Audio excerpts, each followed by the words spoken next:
Hello would be mommies and daddies, welcome back to my YouTube channel. Pregnancy में हर किसी को curiosity होती है कि बेबी गर्ल होगा या बेबी बॉय होगा। फैमिली मेंबर्स को होती है, लेकिन इंडिया में जेंडर प्रेडिक्शन डिलीवरी से पहले बताना इलीगल है। बहुत सारे लोग आपको आपके सिम्टम्स के बेसिस पे गेस करने लगेंगे, तो पूरी प्रेगनेंसी कहीं ना कहीं एक रहता है कि बेबी गर्ल होगा या बेबी बॉय होगा। तो आज इस पूरे वीडियो में मैं आपसे बात करने वाली हूँ कि जो साइंटिफिकली बेबी बॉय और बेबी गर्ल कैसे होता है, उसके पीछे कौन सी साइंस है, और जो फैक्ट्स आपके आसपास के लोग, आपके बुजुर्ग जो आज तक कहते चले आए हैं, उसके पीछे आखिर लॉजिक क्या है। क्योंकि होता ये है कि आपको अगर कोई चाहत है कि मुझे बेबी बॉय चाहिए या फिर मुझे बेबी गर्ल चाहिए, आपको किसी ने सिम्टम्स के बेसिस पे बोल दिया कि आपके सिम्टम्स तो बेबी बॉय वाले हैं और आपको चाहिए गर्ल, तो पूरी प्रेगनेंसी कहीं ना कहीं ऐसा हल्का स्ट्रेस हो जाता है। तो उन सब चीज़ों के बारे में मैं आज आपसे इस वीडियो में बात करने वाली हूँ। तो इस वीडियो को आप लास्ट तक ज़रूर देखिए कि प्रेगनेंसी सिम्टम्स के पीछे क्या फैक्ट्स हैं। तो चलिए वीडियो को शुरू करते हैं। तो मैं आपको ये भी बता दूं कि बेबी गर्ल और बेबी बॉय दोनों इक्वल हैं, बोथ आर इक्वल। इस वीडियो का इंटेंशन सिर्फ और सिर्फ अवेयरनेस पर्पज से है, कोई डिस्क्रिमिनेशन नहीं है, बोथ आर इक्वल। तो चलिए अब पहले बात कर लेते हैं कि बेबी बॉय और गर्ल कैसे होते हैं। जो ह्यूमन बॉडी में टोटल 23 पेयर्स ऑफ क्रोमोसोम्स होते हैं, यानी कि अगर बात करें टोटल क्रोमोसोम्स की तो वो 46 होते हैं और पेयर्स में बात करें वो 23 होते हैं। अब बात कर लेते हैं कि 22 पेयर्स जो होते हैं वो मेल और फीमेल दोनों में सिमिलर होते हैं, दोनों में सेम होते हैं। लेकिन जो 23rd पेयर होता है क्रोमोसोम का, वो सेक्स डिसाइड करता है कि आपको बेबी बॉय होगा या बेबी गर्ल होगी। तो जैसे कि मैंने आपको बताया, ह्यूमन बॉडी में 23 पेयर्स ऑफ क्रोमोसोम्स होते हैं, 22 पेयर्स मेल और फीमेल में दोनों सिमिलर होते हैं, जिसको ऑटोसोम्स बोलते हैं। और जो 23rd पेयर होता है वो होता है एक्स और वाई क्रोमोसोम, जो कि मेल में एक्स और वाई दोनों होता है और फीमेल में एक्स और एक्स होता है। अब बात कर लेते हैं कि बेबी बॉय कैसे कंसीव होता है और बेबी गर्ल कैसे कंसीव होता है। अगर मेल के स्पर्म का वाई क्रोमोसोम फीमेल के एग के एक्स क्रोमोसोम से फर्टिलाइज हो रहा है तो बेबी बॉय होगा। लेकिन अगर मेल का एक्स क्रोमोसोम फीमेल के एक्स से फर्टिलाइज हो रहा है तो बेबी गर्ल होगी। और मैंने आपको शुरुआत में ही बताया कि फीमेल बॉडी में एक्स एक्स क्रोमोसोम ही होते हैं और मेल बॉडी में एक्स वाई क्रोमोसोम होते हैं। तो ये टोटली डिपेंड करता है कि मेल की स्पर्म से कौन सा क्रोमोसोम फर्टिलाइज हो रहा है और फीमेल के एक्स से, क्योंकि फीमेल में तो एक्स एक्स ही होते हैं और मेल में एक्स वाई होता है। तो ये मैंने बात कर ली कि बेबी बॉय और गर्ल कैसे होते हैं। अब मैं बात कर लेती हूँ कि प्रेगनेंसी के जो सिम्टम्स होते हैं, पूरी प्रेगनेंसी में कुछ कुछ सिम्टम्स होते हैं, उसके बेसिस पे भी बहुत सारे लोग जेंडर प्रेडिक्शन करने लगते हैं। जैसे मेरी प्रेगनेंसी के टाइम पे भी मुझे कुछ लोग देख के बोलते थे कि बॉय होगा, आपके पेट का शेप देख के बोलते थे गर्ल होगा, स्किन देख के कोई बोलता था बॉय होगा। तो इन सब चीज़ों के बारे में मैं एक एक करके बात करती हूँ। और जैसे कि ये जो सिम्टम्स हैं, इसके पीछे कोई साइंटिफिक लॉजिक नहीं है। कुछ केसेस में ये सही हो जाता है और कुछ केसेस में गलत भी होता है। तो चांसेस 50-50% होते हैं। तो इन सिम्टम्स के बेसिस पे आपको स्ट्रेस नहीं लेना है। तो सबसे पहला प्रेगनेंसी सिम्टम होता है मॉर्निंग सिकनेस, जो कि ज़्यादातर लोगों को होता है।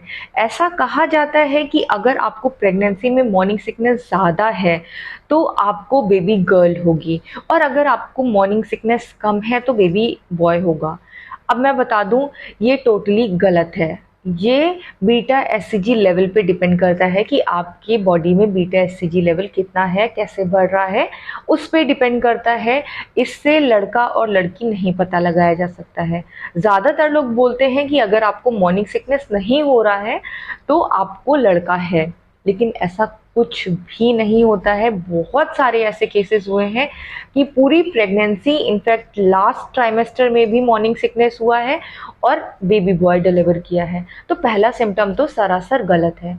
अब दूसरा सिम्टम बात कर लेती हूँ कि आपकी स्किन कैसी होगी। बहुत सारे लोग ये बोलते हैं कि अगर प्रेगनेंसी में आपकी स्किन ग्लो कर रही है तो आपको बेबी बॉय होगा, लेकिन अगर इसका उल्टा आपकी स्किन डल हो गई है, डार्क हो गई है, गले पे डार्क लाइन आ गई है, तो इसका मतलब आपने तो बेबी गर्ल कंसीव किया है। पर ऐसा कुछ भी नहीं होता है। ये डिपेंड करता है कि आपकी बॉडी में मेलानिन में कितने चेंजेस हो रहे हैं। किसी की और स्किन टू स्किन टाइप भी डिपेंड करता है कि किसी की स्किन डार्क होती है, किसी की स्किन फेयर होती है, किसी की ऑयली होती है। स्किन सबकी डिफरेंट होती है तो हार्मोन लेवल्स चेंज होंगे तो सबके ऊपर अलग अलग असर होगा। किसी की ग्लो करेगी, किसी की डल हो जाएगी, तो इस पे भी जेंडर बेबी का नहीं डिसाइड होता है। अब बात कर लेते हैं जैसे प्रेगनेंसी के 6 to 8 वीक्स में हार्ट बीट आ जाती है। जैसे मैं अपनी बात करूं, जब मेरा फर्स्ट स्कैन हुआ था तो मेरी फ्रेंड ने पूछा था बताओ हार्ट बीट कितनी आई है, तो मुझे नहीं पता था कि इसके बेसिस पे भी जेंडर प्रेडिक्शन होता है। तो ऐसा कहा जाता है कि अगर हार्ट बीट 140 से कम है, 140 या 140 से बिलो है तो बेबी बॉय कंसीव किया है, 140 से अबव है तो बेबी गर्ल कंसीव किया है। ऐसा कुछ भी नहीं है, वो डिपेंड करता है। आपने नोटिस भी किया होगा कि आपके जितने स्कैन हुए होंगे उसमें बेबी की हार्ट बीट हर बार अलग आई है, क्योंकि अगर बेबी सो रहा होगा तो हो सकता है उसकी हार्ट बीट कम आए, बेबी मूवमेंट नहीं कर रहा है तो हार्ट बीट कम आए, बेबी उस टाइम एक्टिव हो जब स्कैन हो रहा हो तो उसकी हार्ट बीट ज़्यादा आई। तो इसका भी कोई लेना देना नहीं है बेबी के जेंडर से। अब बात कर लेते हैं कि आपको खाने में क्या पसंद है। तो ज़्यादातर लोग बोलते हैं कि अगर आपको नमकीन या तीखा पसंद आ रहा है तो आपने बेबी बॉय कंसीव किया है, और अगर आपको मीठा पसंद आ रहा है, मिठाई पसंद आ रही है, तो इसका मतलब आपने बेबी गर्ल कंसीव किया है। ऐसा कुछ नहीं होता है। वो डिपेंड करता है कि आपके टेस्ट बड कैसे डेवलप हो रहे हैं। मैं अपनी बात करूं, मुझे वैसे तो स्पाइसी बहुत पसंद है। शुरुआत से प्रेगनेंसी में मैंने बहुत स्पाइसी खाया, उसके बाद लास्ट ट्राइमेस्टर में आते हुए मुझे मीठे की क्रेविंग होने लगी। तो इसके बेसिस पे नहीं डिसाइड करते हैं, वो डिपेंड करता है टोटली कि आपके टेस्ट बड्स कैसे डेवलप हो रहे हैं। अब उसके बाद कर लेते हैं बात की बेबी मूवमेंट की। बेबी मूवमेंट पे भी बहुत सारे लोग गेस करते हैं कि बेबी गर्ल है या बॉय। इनफैक्ट मुझे कमेंट सेक्शन में भी एक सब्सक्राइबर ने ही मुझसे पूछा कि आपको बेबी मूवमेंट कब स्टार्ट हुई थी। वो काफ़ी परेशान थी। तो ऐसा लोग कहते हैं कि अगर आपको बेबी मूवमेंट 13 से 14 वीक में अगर पता चल रही है, यानी कि जल्दी पता चल रही है, तो बेबी गर्ल है, और थोड़ा देर से पता चल रही है तो बेबी बॉय है। ऐसा कुछ नहीं है, कुछ भी नहीं है। बेबी मूवमेंट आपकी शुरू हो जाती हैं 12 वीक्स के। ज़्यादातर लोगों को 19 से 20 वीक में पता चलती है, लेकिन कुछ लोगों को जल्दी भी पता चलती है। तो ऐसा कुछ नहीं है कि जल्दी पता चलने से आपको बेबी गर्ल है या देर से पता चल रहा है तो आपको बेबी बॉय है। अब इसके बाद बात कर लेते हैं, जो कि लोग बोलते हैं कि अगर आपका प्लेसेंटा पोजीशन पोस्टीरियर है तो आपको बेबी बॉय होगा और एंटीरियर है तो आपको बेबी गर्ल होगा। पर ऐसा कुछ भी नहीं है। प्लेसेंटा पोजीशन या तो एंटीरियर होगी या तो पोस्टीरियर होगी या तो लो लाइंग होगी, जो नॉर्मल कंडीशन में एंटीरियर या पोस्टीरियर होगी। पर ऐसा कुछ नहीं है कि इसके बेसिस पे आप जेंडर प्रिडिक्ट कर सकते हैं। अब मैं बात कर लूँ अपने केसेस में, अपने केस में तो मेरे केस में तो सरासर गलत ही हुआ है, क्योंकि मेरी प्लेसेंटा पोजीशन थी वो एंटीरियर थी और मुझे बेबी बॉय हुआ। तो ये मेरे केस में तो गलत ही हुआ, तो मैं कैसे मान लूँ इस बात को। उसके बाद मैं बात कर लेती हूँ कि पेट की, पेट का शेप। अगर आपका पेट बहुत ऊपर से है तो आपको बेबी गर्ल है, अगर आपने लो कैरी किया है तो आपको बेबी बॉय होगा, ऐसा लोग बोलते हैं। पर ये भी सरासर गलत है। आपका पेट कैसा दिख रहा है, शेप कैसा आ रहा है, ये बॉडी टाइप पे डिपेंड करता है कि आपकी बॉडी टाइप कैसी है।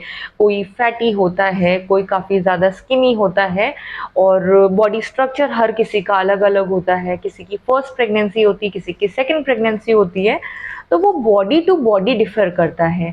इससे ये नहीं प्रेडिक्ट कर सकते हैं कि लो कैरी किया है तो बॉय हुआ, ऊपर कैरी किया है तो बेबी गर्ल हुई। एक और सिम्टम मुझसे बहुत सारे लोग पूछते हैं कि आपको मूवमेंट ज़्यादा किस साइड फील होती थी, लेफ्ट में फील होती थी या राइट में फील होती थी।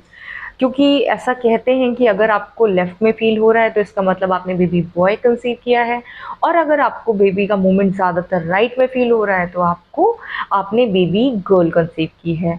तो ऐसा कुछ भी नहीं है, वो डिपेंड करता है बेबी किस साइड है, किस साइड मूवमेंट कर रहा है, कौन सी पोजीशन है। तो इसकी बेसिस पे जेंडर प्रेडिक्ट करना सरासर गलत है और करना भी नहीं चाहिए। और इन सब, अब जैसे मैंने आपको इस वीडियो में बता दिया कि सिम्टम्स क्या होते हैं और उनके पीछे का फैक्ट क्या है, तो आई होप आप इन सब चीज़ों पे विश्वास नहीं करेंगे और अपनी प्रेगनेंसी बिना किसी स्ट्रेस के इंजॉय करेंगे, क्योंकि इन सब सिम्टम्स की बेसिस पे आप खामखा स्ट्रेस ले लेते हैं, जो कि प्रेगनेंसी में सरासर गलत है। आपको स्ट्रेस नहीं लेना है। जितना ज़्यादा से ज़्यादा आप खुश रह सके उतना आपके लिए अच्छा है, आपके बेबी के लिए अच्छा है। आई होप आपके सारे डाउट्स क्लियर हो चुके होंगे और आपको ये वीडियो अच्छा लगा होगा। वीडियो अच्छा लगा हो तो आप शेयर ज़रूर करें ताकि और भी वुड बी मॉमीज की हेल्प हो सके और वो प्रेगनेंसी को एंजॉय करें बिना किसी स्ट्रेस के। तो वीडियो अच्छा लगा हो तो वीडियो को लाइक करें, शेयर करें, चैनल को सब्सक्राइब करें। ऐसे ही वीडियोस मैं लाती रहती हूँ आपके लिए।